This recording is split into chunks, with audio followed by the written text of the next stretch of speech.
বিসমিল্লাহির রহমানির রহিম। বাংলাদেশের শিক্ষা ব্যবস্থাটা পরিচালিত হয় এমনভাবে, গ্রামে এখনও আছে, পূর্বেও ছিল কিছু হার্ড কিপটে লোক।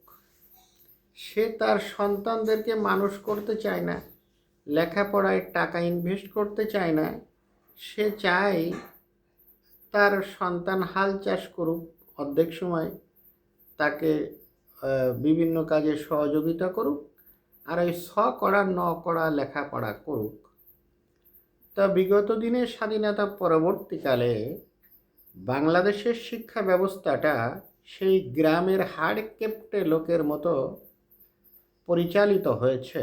বিশ্বব্যাংক এবং জাতিসংঘের তথ্য মতে 189টি দেশের মধ্যে 10টি দেশ তার নির্দিষ্ট যে জিডিপির আয় আছে তার সব থেকে কম টাকা শিক্ষায় বরাদ্দ করে। বাংলাদেশ সেই জঘন্যদের মধ্যে অন্যতম। দেখার কেউ নাই।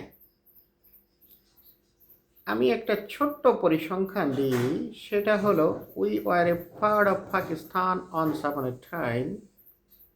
এর পূর্বে আমরা ভারতবর্ষেরই একটা অংশ ছিলাম ব্রিটিশের সময়। আজকের পরিসংখ্যান হলো ওয়ার্ল্ড র্যাঙ্কিংয়ে 200 থেকে 300 প্রতিষ্ঠানের মধ্যে ইন্ডিয়ার আছে 50টি, আর 500 থেকে 800তম ওয়ার্ল্ড র্যাঙ্কিংয়ের মধ্যে পাকিস্তানের আছে 10 থেকে 15টি, আর 1 থেকে 800-র মধ্যে বাংলাদেশের কোনো শিক্ষা প্রতিষ্ঠান নাই। অর্থাৎ 800 থেকে 1000-এর মধ্যে বাংলাদেশের শিক্ষা প্রতিষ্ঠান আছে 3টি: ঢাকা ইউনিভার্সিটি, বুয়েট এবং নর্থ সাউথ ইউনিভার্সিটি। তাহলে আমরা শিক্ষায় যে কত বড় জঘন্যতম অবস্থানে আছি। আমি মনে করি মির্জাফর, জগৎ শেঠ, রায়দুল্লভ, ঘসেটি, উর্মিচাঁদ পলাশির প্রান্তরে এদেশের সাথে বেইমানি করে এ জাতির যে ক্ষতি করেছে, তার থেকে বেশি ক্ষতি করেছে যারা এদেশের শিক্ষা বিমুখ। তারা এ জাতির বেশি ক্ষতি করেছে। প্রায় 20 কোটি লোকের একটি দেশ, জনসংখ্যাকে জনসম্পদে পরিণত করা সম্ভব। আমি শুধু পাকিস্তানের সাথে আমি একটু কম্পেয়ারিং করলাম। ওয়ার্ল্ড র্যাঙ্কিংয়ে তারা আমাদের থেকে অনেক এগিয়ে, শিক্ষা বাজেটে তারা আমাদের থেকে অনেক এগিয়ে, তারা গবেষণায় আমাদের থেকে অনেক এগিয়ে। আমরা তাহলে আমাদের কোনো অর্জন নাই। আমি ইন্ডোপাক সাবকন্টিনেন্টাল অন্যান্য কান্ট্রির সাথে তুলনায় নাই করি। মালদ্বীপের একজন secondary school teacher starting salary হচ্ছে 90,000 টাকা, বাংলাদেশের 12-13,000 টাকা।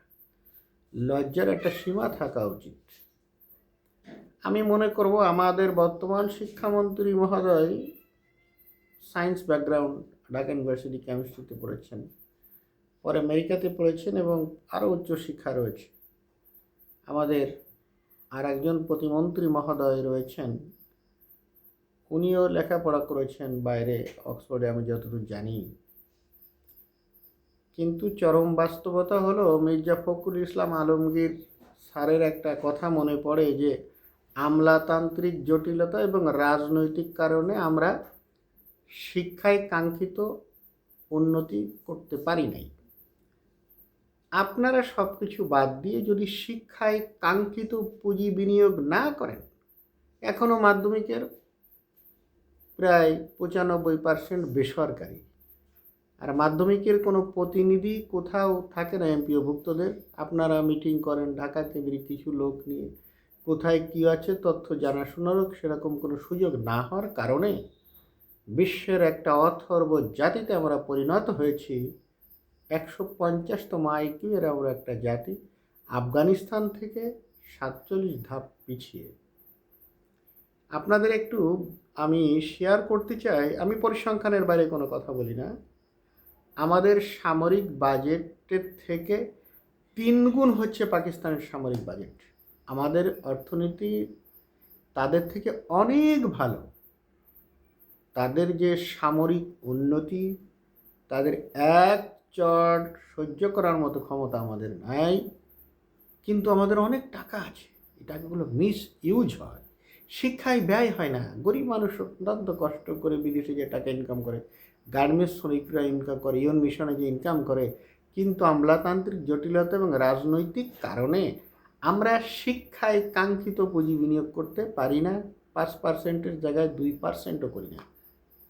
এই বিশ্বাসঘাতকতা যারা করেছে তাদেরকে বেছে বেছে আমি মনে করি বিশেষ ট্রাইব্যুনালে বিচার করা উচিত যে কাদের কারণে শিক্ষায় কাঙ্ক্ষিত বাজেট প্রণয়ন করা হয়নি।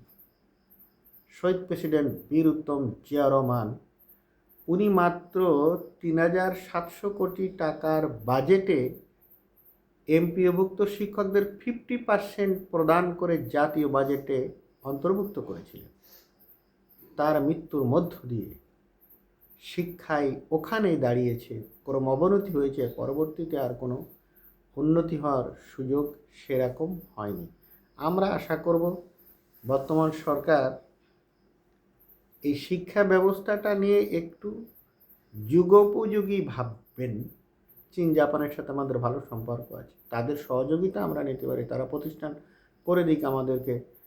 সেইভাবে কর্মমুখী শিক্ষার মাধ্যমে যদি আমরা দেশের উন্নয়ন করতে পারি,